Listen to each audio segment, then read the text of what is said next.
नमस्कार प्रणाम, मैं ललित नारायण झा हरिहरपुरिया मिथिला से। तो देखिए, मिथिला में इलेक्शन आज के दिन वोट डाला जा रहा है और हम लोग निकल चुके हैं वोट देने के लिए। देखिए, सब आदमी वोट देने के लिए जा रहे हैं। ये मिथिला है।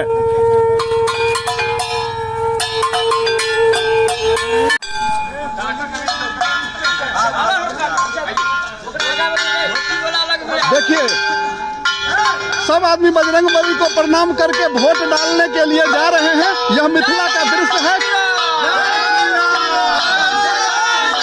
सब अपने इच्छा अनुकूल नया सरकार गठन करने का प्रयास कर रहे हैं।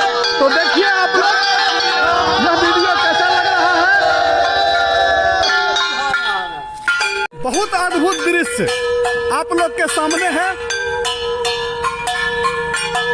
यह एक त्योहार है और है ही 5